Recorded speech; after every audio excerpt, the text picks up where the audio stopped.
Oke, Assalamualaikum warahmatullahi wabarakatuh. Bertemu lagi dengan saya pada mata kuliah Akuntansi Manajemen pada materi konsep umum penentuan harga transfer. Oke, apa sih yang dimaksud dengan harga transfer?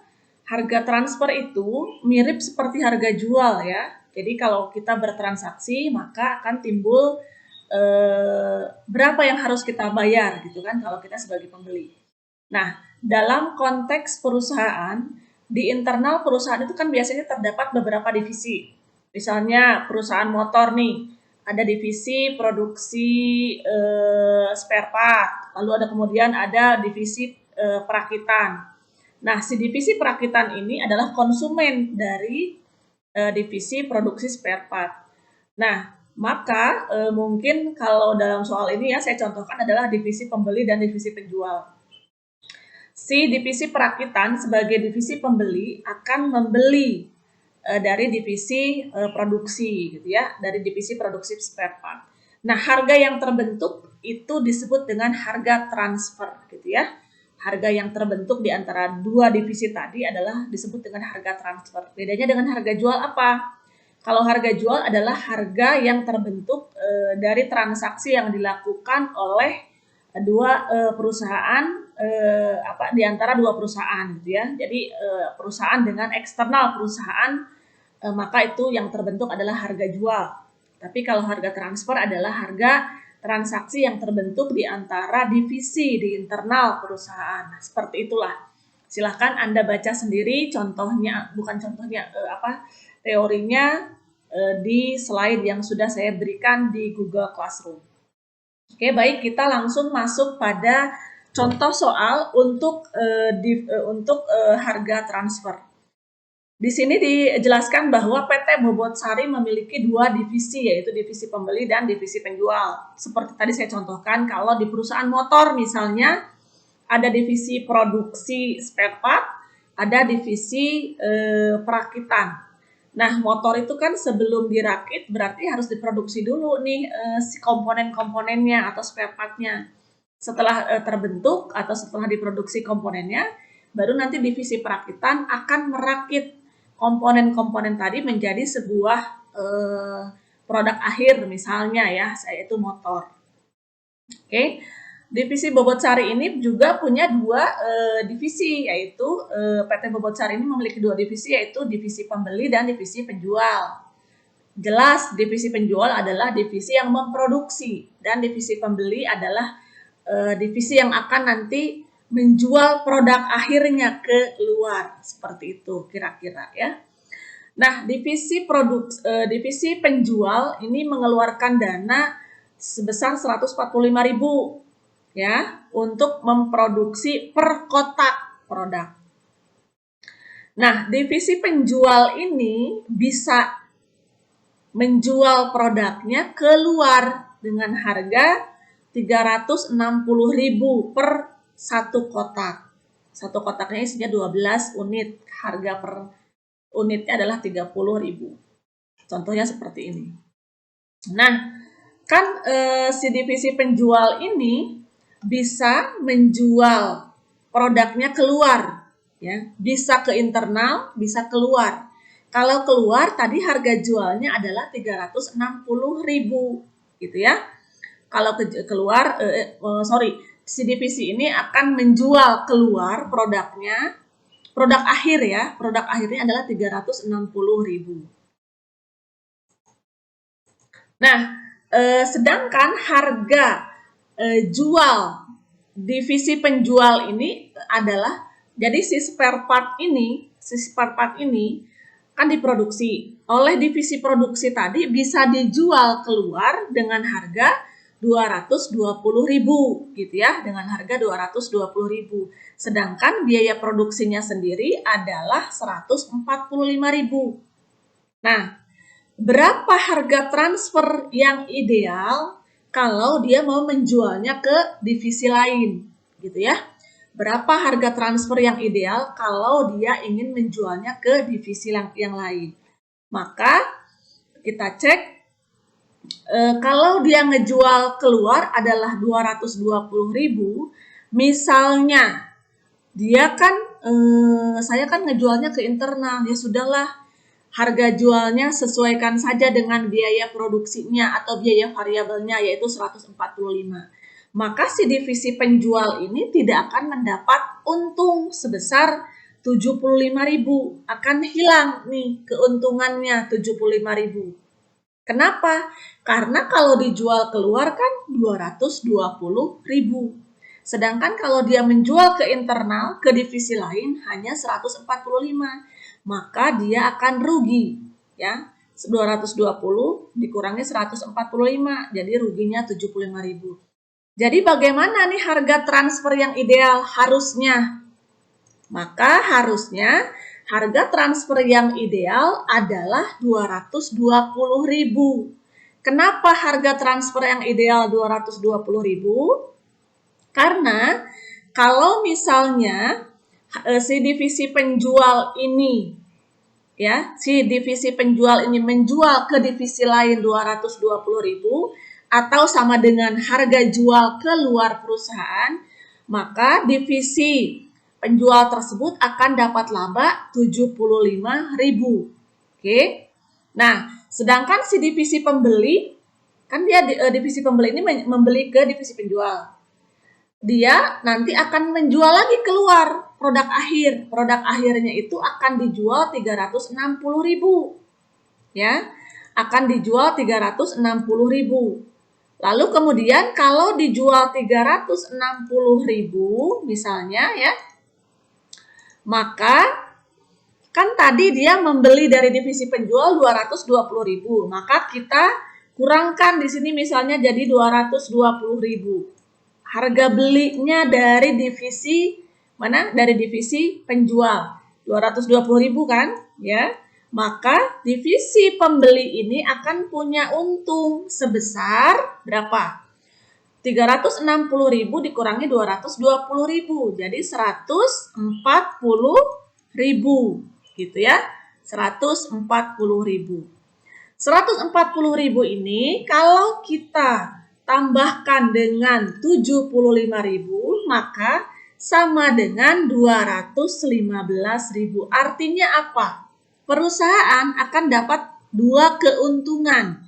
Dari divisi penjual dapat 75.000, dari divisi pembeli dapat 140.000. Gitu ya. Sehingga total keuntungan perusahaan itu adalah 215.000. Nah, seperti itu. Jadi, harga jual atau harga transfer yang ideal adalah sama dengan harga jual ke luar perusahaan, yaitu 220.000. Karena apa? Karena kalau dijualnya 220.000 oleh divisi penjual ke divisi pembeli, maka divisi penjual dapat keuntungan 75.000 dan divisi pembeli dapat keuntungan 140.000. Seperti itu. Nah, kita buktikan bahwa penjelasannya di sini. Nah, jika harga transfer yang ditetapkan adalah 220.000, maka ya, kalau harga transfernya 220.000, maka manajer divisi penjual bersedia mentransfer produknya ke divisi pembeli karena kalau ngejual keluar pun sama harganya 220.000. Ya sudah saja mendingan dijual ke divisi pembeli karena harganya sama-sama. Divisi pembeli pun akan mau membeli dari divisi penjual, ya. Karena nanti kalau produk akhirnya sudah jadi dijual keluar kan 360.000. Harga beli atau harga biaya produksinya dari departemen atau dari divisi penjual 220.000, dia akan dapat keuntungan 140.000. Sehingga masing-masing divisi punya keuntungan dan perusahaan punya keuntungan sebesar berapa? Perusahaan keuntungannya adalah 140.000 ditambah dengan 75.000 yaitu 215.000 yang ini. Ya, paham ya? Mudah-mudahan paham seperti itu konsepnya. Nah, sekarang kalau misalnya produk akhir ini dijual keluarnya 190.000 oleh divisi pembeli. Dijual keluar harganya adalah ini ya, 192. Maka apa yang akan terjadi? Divisi pembeli kan harus bayar ke divisi penjualnya 220.000 per kotak. Sedangkan harga jual keluarnya, dia menjual keluarnya, si divisi pembeli ini jual keluar produknya cuma 192. Maka akan rugi nih divisi pembelinya. Ruginya 28.000 alias 220.000 biaya yang harus dia keluarkan untuk membeli dari divisi penjual ya, dan dikurangi dengan harga jual dia keluar 192, maka rugi 28.000. Nah, rugi 28.000 ini jadi bagaimana rugi, perusahaan apakah rugi atau untung? Nah, perusahaan kan tadi dari divisi pembeli, dari divisi penjual untung 75.000 ya. Dari divisi penjual untung kan ngejualnya berapa? Tadi ngejualnya 220 kan? Untungnya 75.000 ya. Lalu kemudian ini rugi, divisi pembeli ngejualin keluar rugi 28.000. Kita kurangkan. Berapa keuntungan perusahaan? Nih, kita kurangkan maka ya ini adalah 7 ya.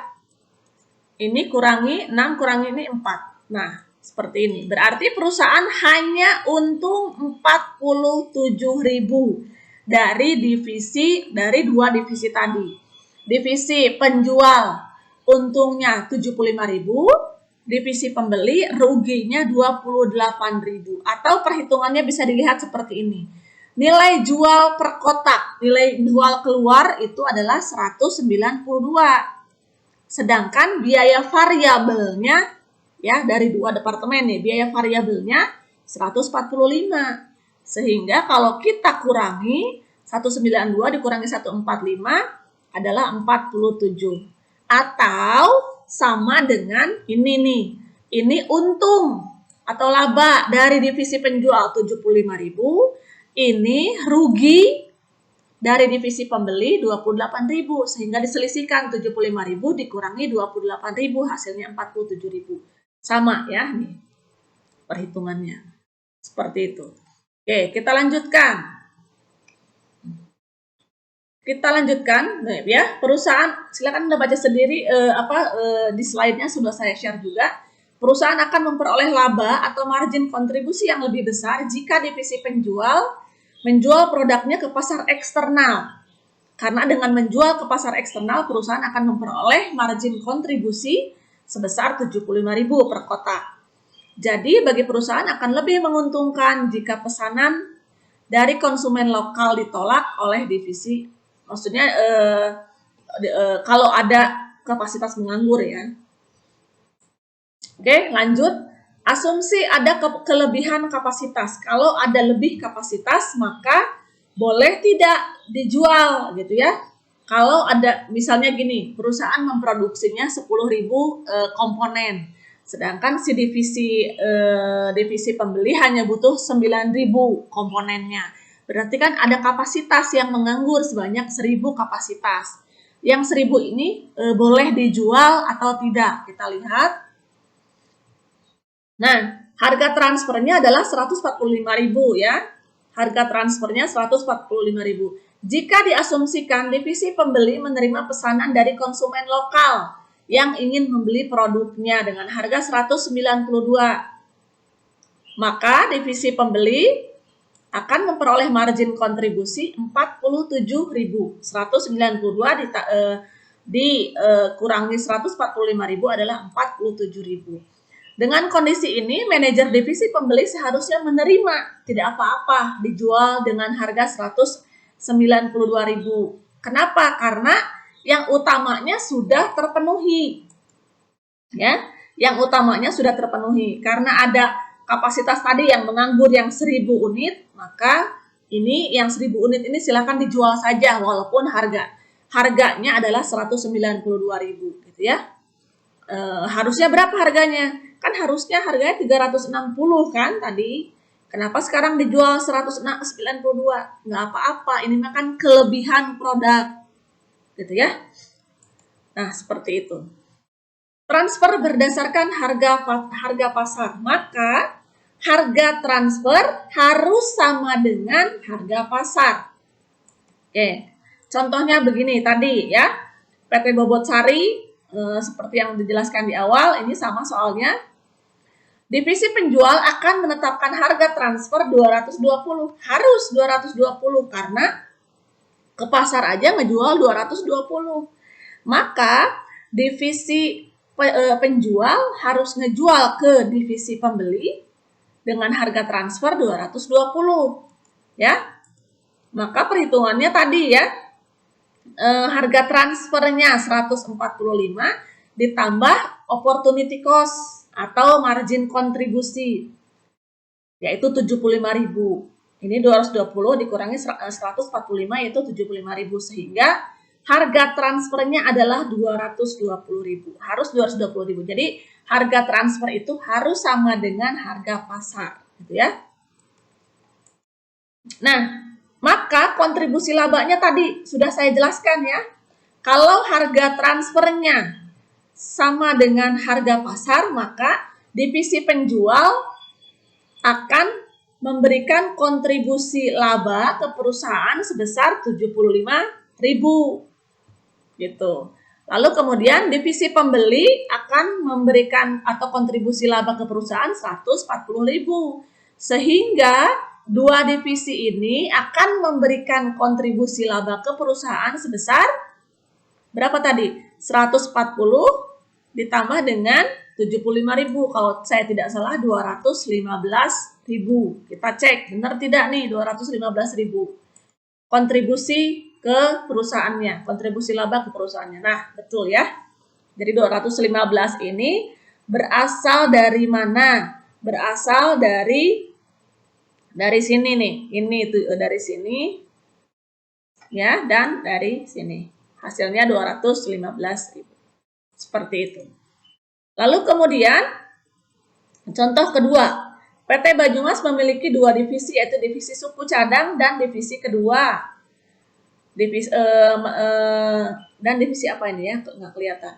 Kedua divisi merencanakan untuk melakukan transaksi komponen motor. Divisi suku cadang bertindak sebagai penjual dan divisi motor sebagai divisi pembeli.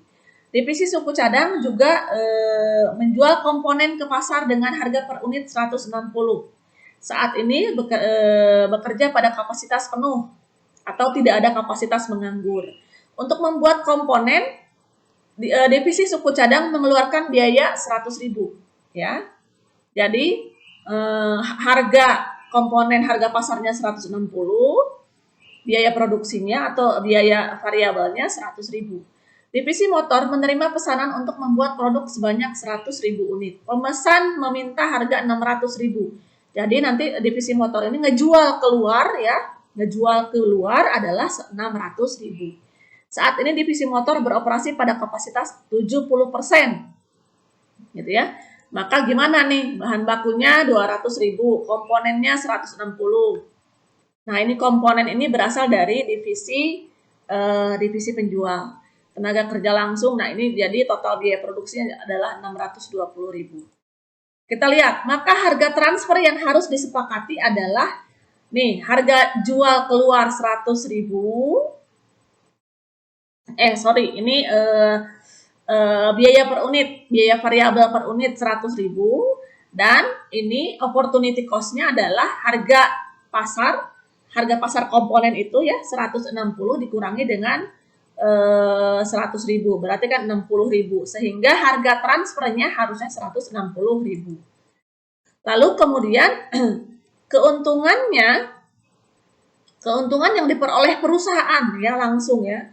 Keuntungan yang diperoleh perusahaan, si motor itu dijual 600.000, bahan bakunya 200.000, tenaga kerja langsungnya 40.000, overheadnya 20.000, jadi 260.000. 600 dikurangi 260 hasilnya 360.000.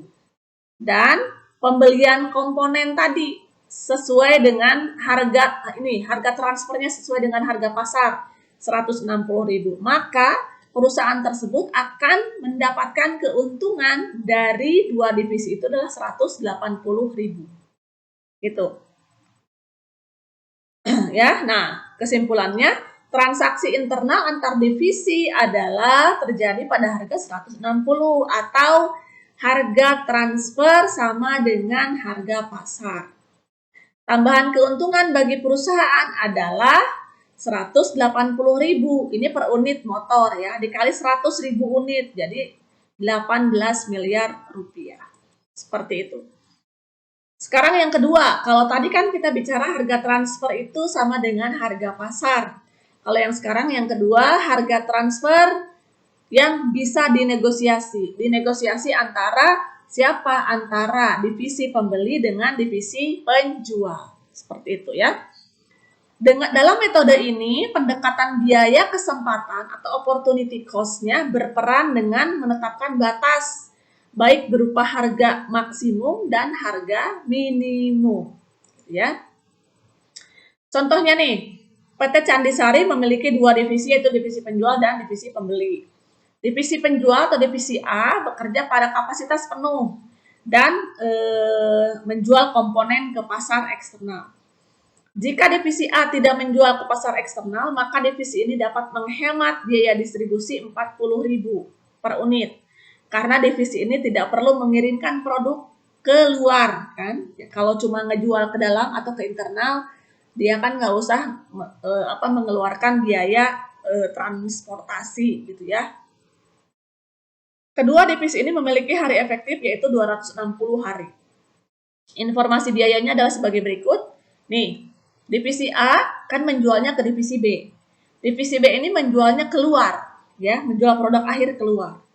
Divisi A ini punya kebijakan, dia bisa menjual ke divisi B, tapi dia juga bisa menjual komponennya keluar. Ingat ya, divisi A ini menjual komponen. Kalau divisi B ini menjual produk akhir, gitu ya. Nah, per tahun yang diproduksi adalah 260 unit, sedangkan divisi B 91.000 unit. Harga jualnya, lihat, harga jualnya 440. Nih, dia harga jual ke eksternal 440. Sedangkan ini 900.000 kan sudah produk akhir, jadi 900.000. Biaya manufaktur yang terjadi, biayanya adalah ketika dia memproduksi, si A ini memproduksi komponen tersebut adalah 240.000 dan biaya transportasinya atau distribusinya adalah 40.000 per unit, ya.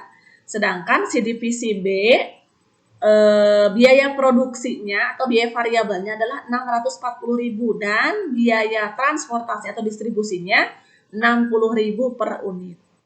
Biaya tetap setahunnya juga dijelaskan ya, ada di situ berapa jumlahnya. Sekarang kira-kira berapa biaya transfer dari divisi A ke divisi B? Kalau tadi kan harga jualnya adalah 440 harga jualnya. Kalau harga transfernya kira-kira dari divisi A ke divisi B harus berapa yang ideal gitu ya. Nah, maka harus dicek dulu. Nih,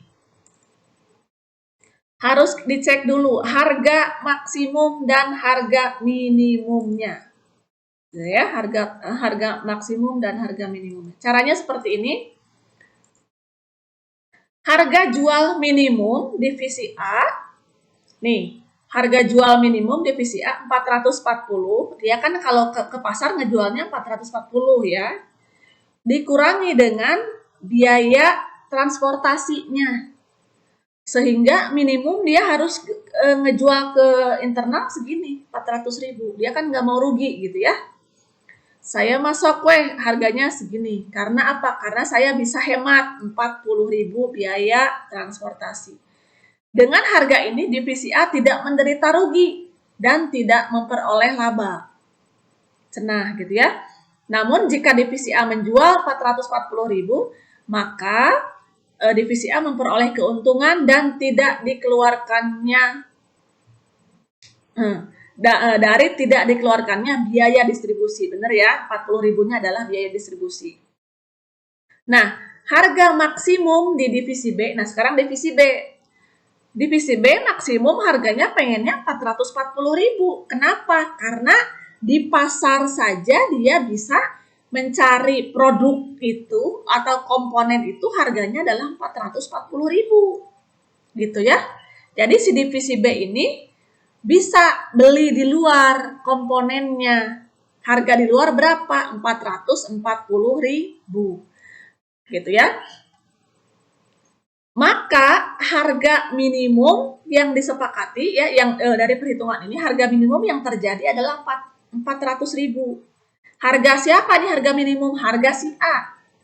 Si A itu nggak mau kalau di bawah 400.000. 390 lah, nggak mau, saya rugi gitu ya. Kalau kata si B, harga maksimum. Kalau si B itu bicara harga maksimum.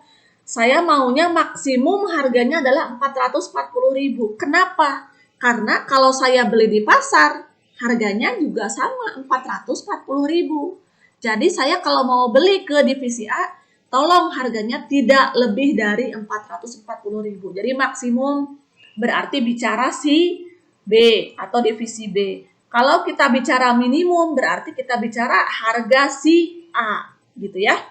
Harga si divisi A. Oke, kita lanjutkan. Maka misalnya disepakati di negosiasi, jangan 400 teuing lah kata si A. Karena kalau 400 teuing saya sama sekali tidak punya untung. Kata si B, oke, tidak jangan 400 teuing. Tapi jangan 440.000 teuing atuh gitu ya. Jangan 440.000 teuing, saya juga nggak punya untung. Akhirnya misalnya sepakatlah mereka berdua nego gitu ya, nego. Ya sudah tengah-tengah lah gitu ya. Harganya jadi kalau tengah-tengah berapa? Disepakati lah harganya, ceritanya gitu ya.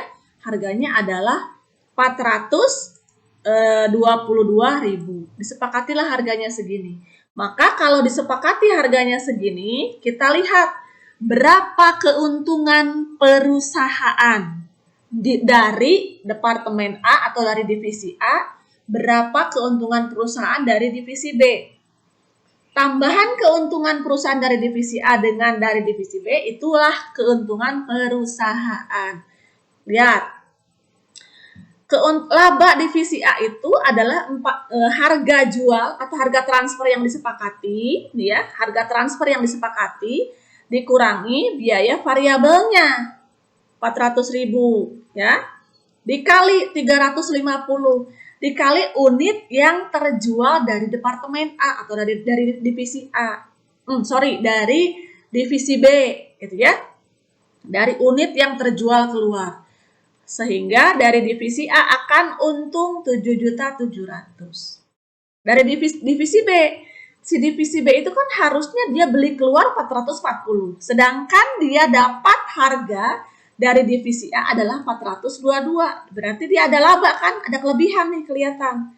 440 dikurangi 422. Berapa kelebihannya? Sekitar 18 ya, 18.000. Kali 350 unit produksinya. Produksi divisi B. Sehingga keuntungannya adalah 6.300.000. Sehingga inilah kontribusi dari divisi A, labanya ini dari divisi B, laba divisi B. Sehingga ditambahkan untuk perusahaan mah dari divisi A sekian, dari divisi B sekian, sehingga laba perusahaan itu ternyata adalah 14 juta rupiah. Begitu ya. Nah, demikian untuk penjelasan metode harga transfer, yaitu harga yang terjadi di antara divisi dalam internal perusahaan. Demikian ya materi kali ini yang saya sampaikan, semoga bisa dipahami atau mudah dipahami. Kita ketemu lagi di materi berikutnya, yaitu tentang harga jual atau konsep harga jual. Saya akhiri pertemuan hari ini. Terima kasih. Assalamualaikum warahmatullahi wabarakatuh.